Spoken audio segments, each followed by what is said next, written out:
All right. I'm going to go ahead and start it. Hi, everybody. I'm Kim Shivler. Those of you may know me. I teach people how to build online courses, and I also teach people some WordPress basics. My classes consist of everything from how to do content through how to build a course, whether you're using WordPress or a third-party fully hosted solution. And today, Dagmar and I are coming together to talk about niche websites, niche businesses, the power of it, and how that can really help us. Because those of you who know me know I'm really good with the techie stuff, and I'm really good with the teaching stuff, but I am really bad with the search engine portion of it and being found as an authority and making sure I'm positioning my niche properly. And that's where Dagmar is going to fix me, I hope. You're too funny. She hopes to. And but she's going to help us all know exactly how to get positioned properly. So yeah. So what you're saying, it's funny, right? And just a little bit about myself. So my background is search engine optimization, SEO, and I love it because it gives you an option to connect with your ideal client without that they know that you exist. Because they are looking for topics, they are looking for answers to their questions, or they are looking for solutions to their problems. And my deep heart is really in perfect online positioning. I see so much that people are out there online, no matter what they do, if they do branding or businesses, websites, or like in Kim's case, online courses or products. If you go too broad, then you get lost and people don't feel you speak to them or you can provide a solution to them. But what you just said, Kim, I think it's interesting because you're totally niched. With your create online courses, you're totally niched because really the broader macro niche would be online courses, and then people wouldn't know, what do? Do you sell them? Do you build online courses? No, in your case, you create them. So it's really all about thinking, how can you go deep enough that it makes sense and you attract the right ideal client, but it's still the niche is big enough to make money in. So how about, and I know, Janelle, I know a little bit about what you do. Judy, I'm glad to meet you on here, but I'm not 100% sure of what your business is. Maybe, Dagmar, you could give people a couple of examples of what is too big a niche, too small a niche, and just the right niche. Let's play Goldilocks and the Three Bears for a minute. Okay, so the easiest example is think about health, right? So many people are in the health industry and they promoted, use this service or use this product or go through this training to improve your health.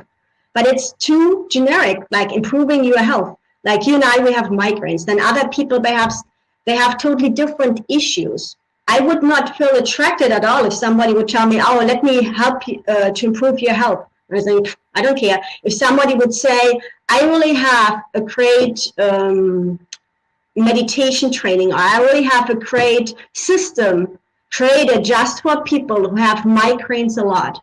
And when you go through this, it will not only help you to limit your migraines, but also to improve your, whatever, I don't know, immune system. You can detox easier. So it's really the niching thought is, okay, so from this huge target market of women, men, children who all want, perhaps seniors, right, who all want to improve their health, how can you niche it down to the point that you really totally connect with the ones you can help the most, because then your conversions is huge. So what I'm hearing is that we're going to have bigger conversions, even though we're going to a smaller market, which sometimes I think frightens people, right? They think, oh my gosh, if I just go to this small market, maybe there's not enough. So I want to sell to everybody. That's what I hear. I want to sell to everybody. Everybody can use my product. And so you and I, we know, and I think everybody who's watching us knows, it gets tougher and tougher to easily attract people to you, because there are so many noises and so many voices and so many emails every day and social media posts.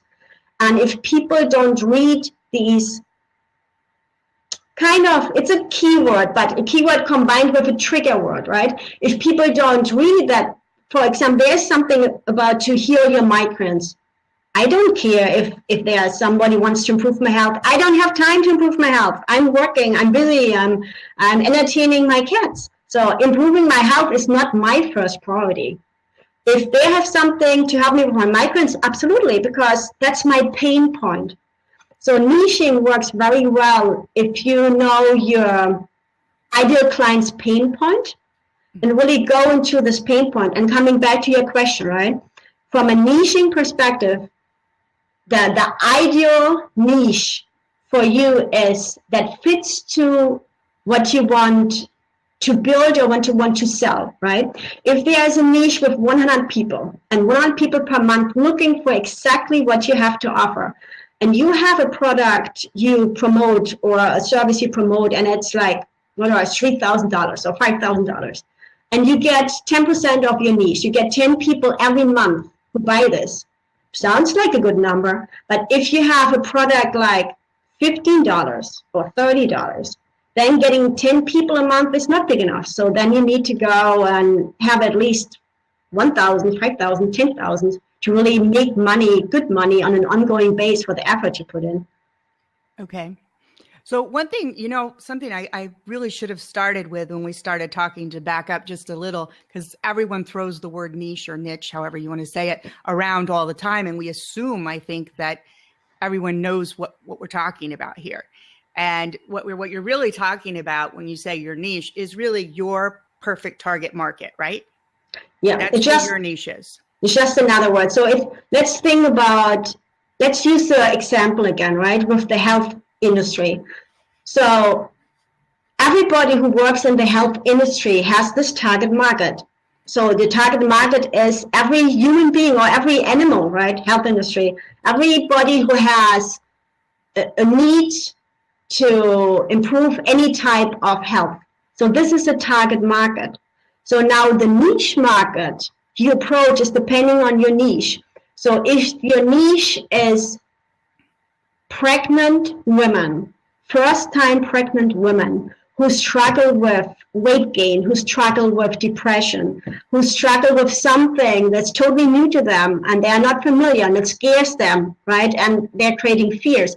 If you have a product, if you niche down your product, and this is exactly your niche market, then it totally makes sense to create a niche product or niche service, a niche website or a niche online course for them. And that means the conversion will be like 100% because they all need you. So the difference between a regular target market is they have an interest, but they don't have an urgent need. They don't have the pain enough to buy from you now.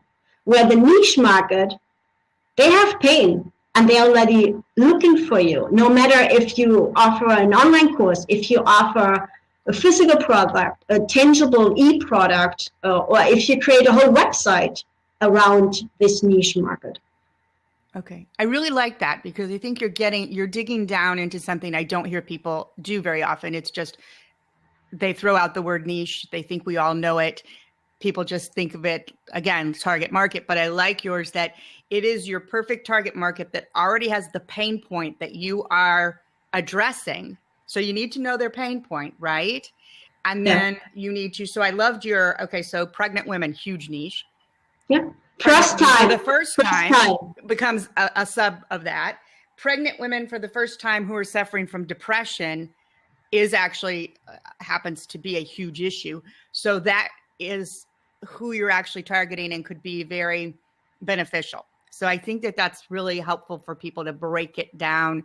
I know for me, it's helpful to break it down that much. So for me, I teach people how to build online courses. I don't build them for them. I have to make sure that the pain point are people who want to build it themselves or want to know how to build it themselves, even if they're going to hire it out, but aren't too coming to me to hire me to do that. Because that's not what I do. Right. Right. So their pain point is, I know I have this in me and I want to teach it, but I don't know how to get it out of me and onto the page in a way that I can help my students. Okay. So if you niche, right? Mm-hmm. So if you think of your students, right, because you share that with me all the time, you help them to niche down. So if they are coming to you, if they want to share their whole content, what they have, just in one video or just in one section or in one module, right? That's how you name it? Yeah. Yeah. So would it be possible? Would it be possible to attract this this ideal client when you just have this one video and it's whatever 10 hours long and they have to watch it for 10 hours? Right. So that's that kind of combines niche as far as attracting the right person, how I'm going to deliver my marketing, with how to deliver good training. And Yes. Those of you who've taken my training course here on the side know that it's one of the things I teach. You know, we can't teach someone something with, like she said, 1 10-hour video. No one's going to walk away from that being able to do what we need to do. We have to break it down into little chunks that they can take. And then on the marketing piece, we have to break it down into our niches, Right. and our areas. And then you said something really that struck me, and I really want you to cover that for everyone. And that is trigger words. Mm-hmm. Like you mentioned, I think we all hear keywords thrown around, but you mentioned trigger words. Would you explain that? Yeah. So think about how many people want to go on a vacation, right? So we know we want to go on a family vacation, or we want to go to an vacation to Asia or Europe or Disneyland, whatever. So the trigger words, what people look for, it's really like luxury. What type of vacation is it?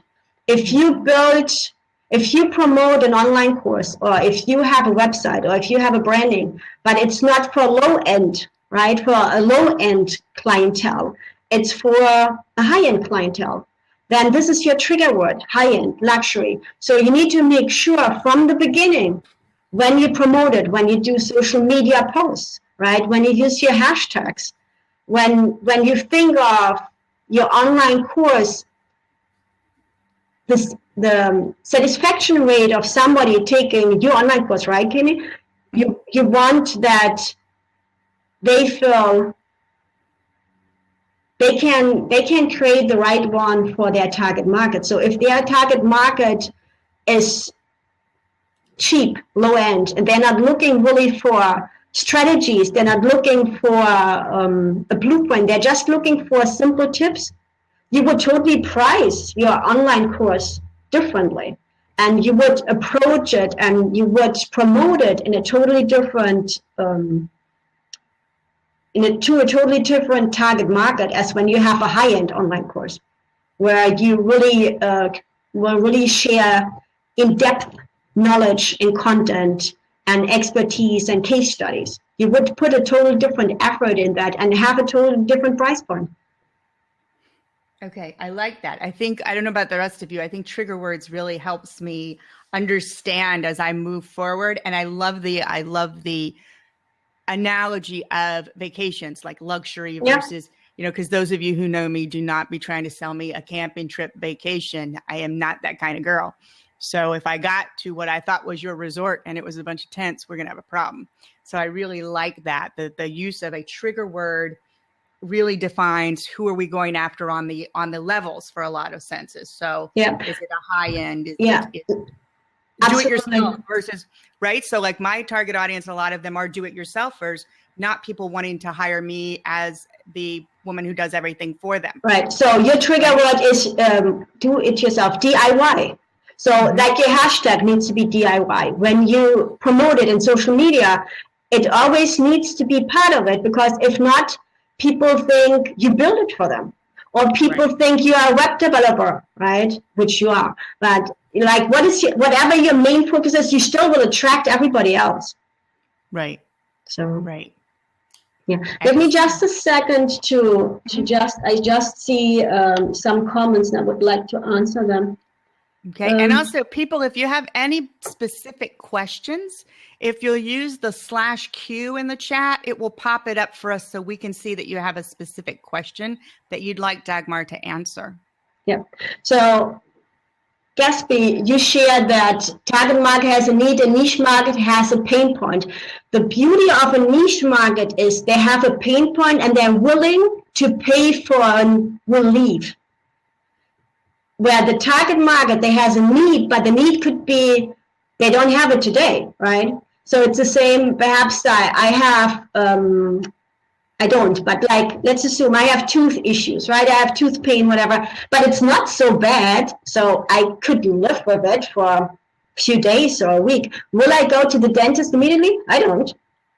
But if I have horrible pain and I cannot handle it anymore, I will go immediately to a dentist. So, and that's the same with the target market and the niche market. So more you can niche it down to the people, you can easily is a keyword. No, not a keyword, it's an important word to think of. You can easily satisfy their need because that's the way how you can make money. That's where you want to go. If it's difficult for you to fulfill their specific need, I would not choose this niche because it could bring you too much pain and take too much time, and then it could be a hassle to make money with that. Oh, okay, perfect. I like that. You've got some questions coming up here. Okay. The first one, what if we can show them the ROI, the return on investment? Great question. Thank you for asking, Judy. So the return on investment makes sense if I'm interested in this return on investment, right? So there are only few things really in our world where people are willing to spend money. So they're willing to spend money for do something what takes them less time, or for do something where they make more money, or for do something where they have more fun or more love. So whatever is their ROI on investment, their return on investment, they are looking for. If you can totally fulfill this, then absolutely, that's a niche I would go for, because it's all about, if we are in business, and I believe making money and making a difference in the world, I want to do both. So if your focus is making money, then for sure you need to show somebody else how they can benefit from you making money by promoting something or selling a product to them. I hope this answered the question. If not, Judy, just let me know if you have more questions. Okay, Gina, can your target market for a product be a smaller subset of your blog targets market? And do I need to narrow down my blog to a smaller niche altogether? Okay, so let's just speak in theory, right? If your target market wants to improve their health, I would personally not create a website or a blog about improving health because it's very generic. I would already start with the blog or with the website first and would define improving health for whom, right? For seniors, for children, for women, for moms. And when you have this, and then going into smaller subsets, I would do that with blog categories. So I would have a blog in a niche, and then I would have sub-niches for the blog category. So in this way, you can attract this niche market of women who's interested in improving health. But then with the blog categories, you can divide it in menopause, you can divide it in childbirth, you can divide it in weight loss, or you can divide it in whatever sub-niche it is you have your overall niche in. I hope that makes sense. Okay. So yeah. Excellent. That's a really good point that you can have those. So the blog categories, she's talking predominantly WordPress, although other blogging softwares do have category options. But that's if you're building your WordPress site, making sure that those categories make sense for those subsets. And now, should those categories be keywords or target words also, Dagmar? How would you set that up? It's really depending on how your website and your blog structure is, right? So if you have a WordPress site and you use keywords for your blog categories, then you want to leave them indexed. if you use blog categories and they're just very generic, right? They're just women, men, babies,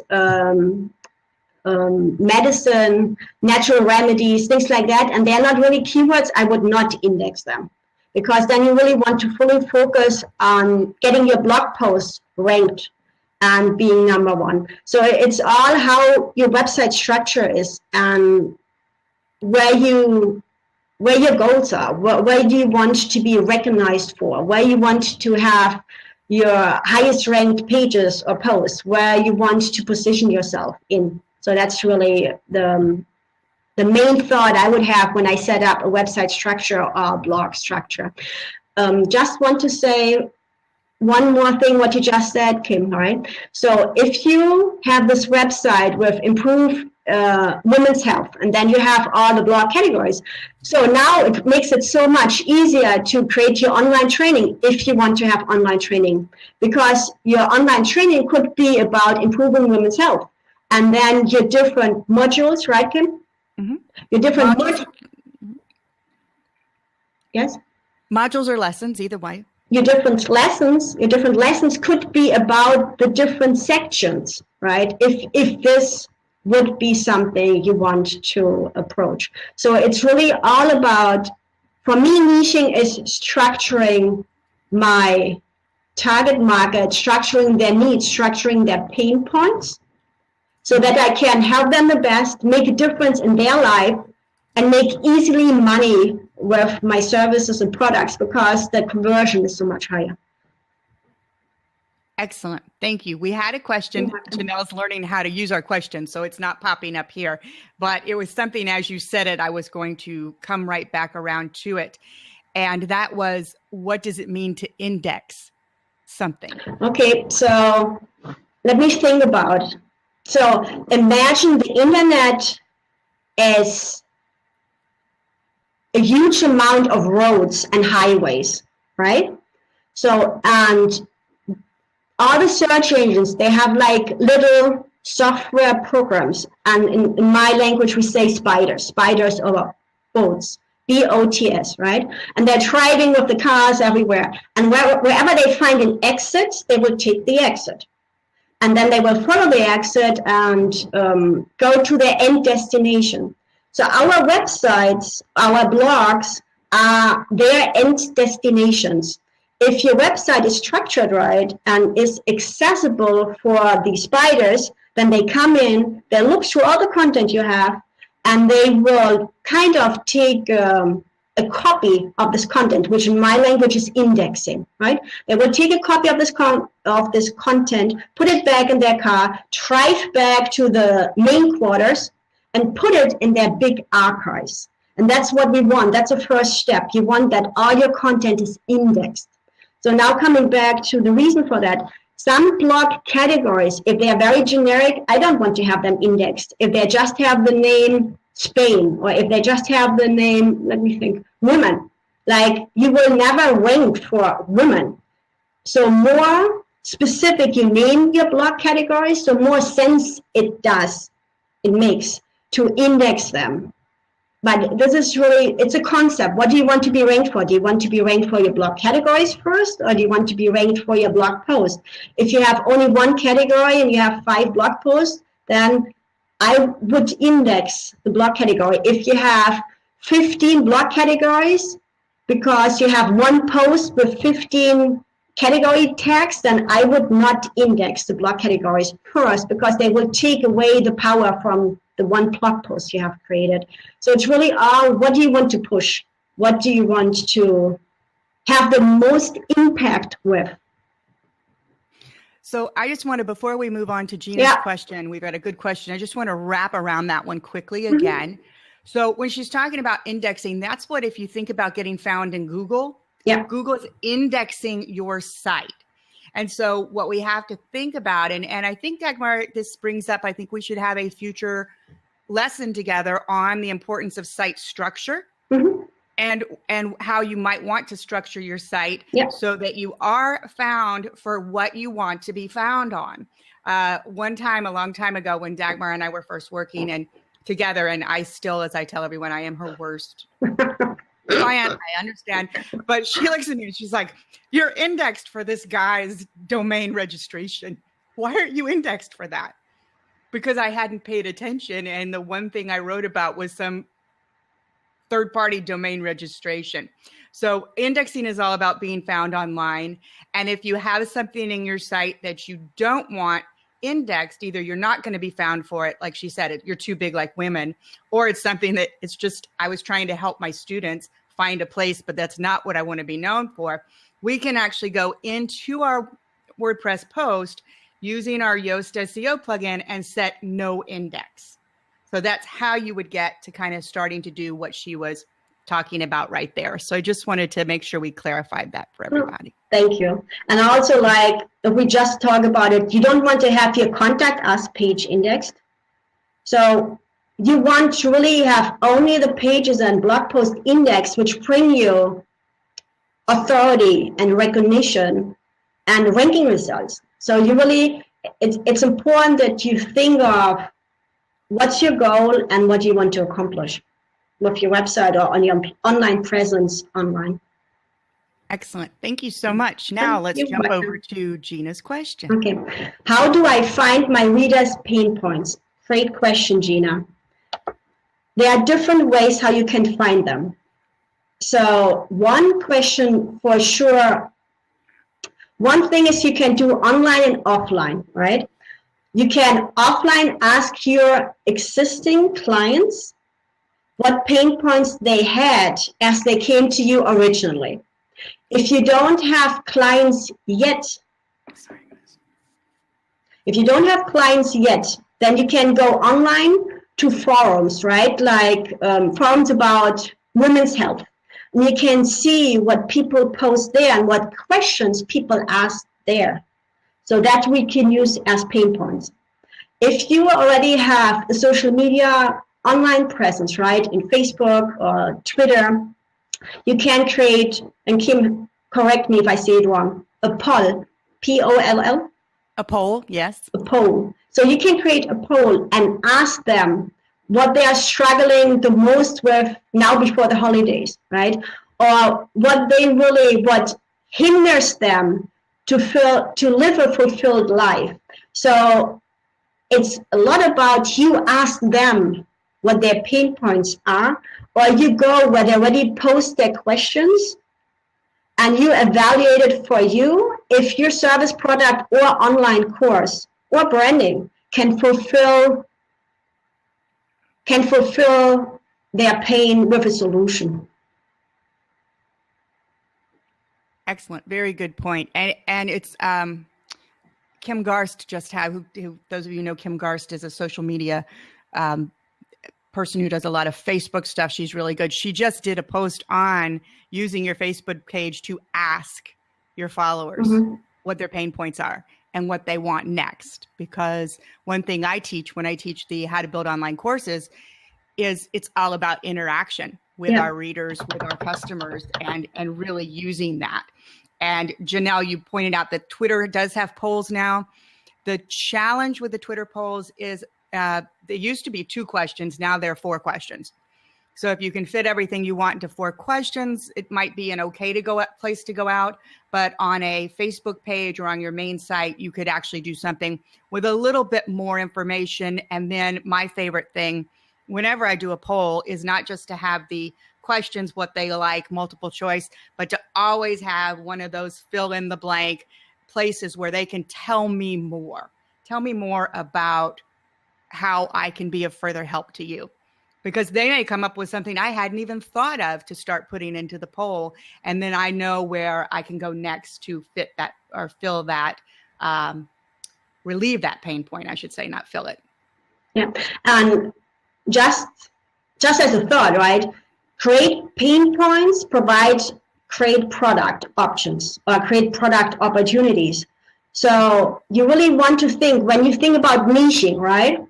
You niche down to a niche market you build the website for, you create your branding around, you offer services to them, you create your online courses, your online programs. So it's really, when you find the pain points, They are an indicator what products you should create, what online courses you should create, and that they are willing to pay for that.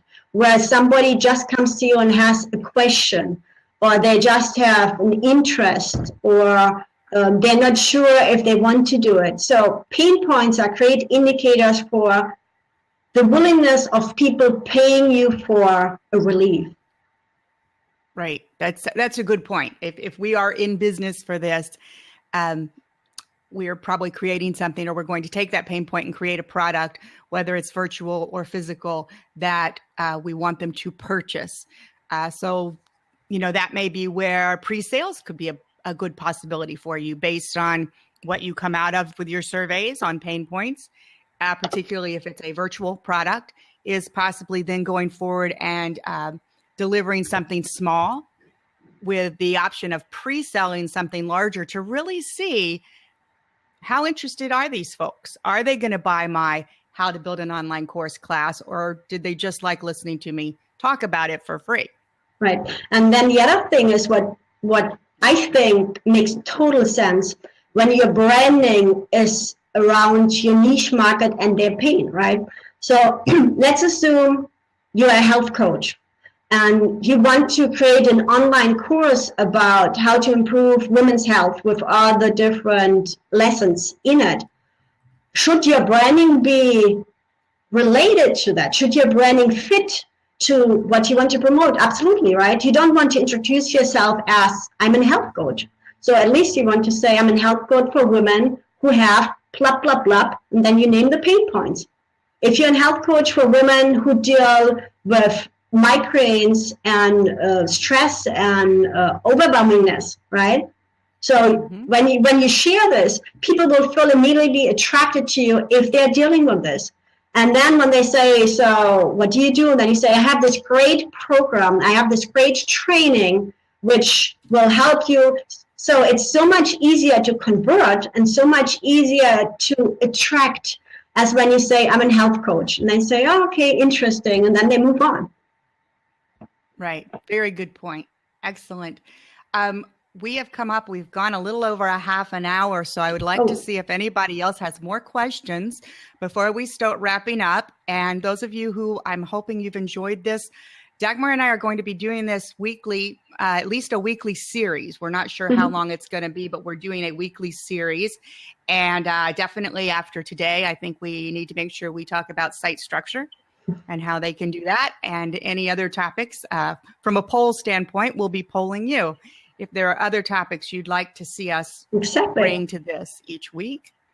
And that's it. If nobody else has any other questions, while we're doing that, as we start wrapping up, Dagmar, would you please tell everyone, other than on Blab, where they can find you? You can find me at dagmargattel.com. That's my website. Or you can follow me on Twitter at dagmargattel.com. And I would love to connect and find out more. What is it? What's your goal, right? Online in your business, but also in your life. What do you want to accomplish by niching down? Do you want to have more free time? Do you want to travel more? Do you want to spend time with your family? Do you want to make a difference? Because that's what I'm interested in. I'm interested in the why behind somebody wants to niche. So thank you in advance. Excellent. Yeah, this was good stuff. Another option, everybody, if you liked this, tomorrow we'll be holding a Twitter chat.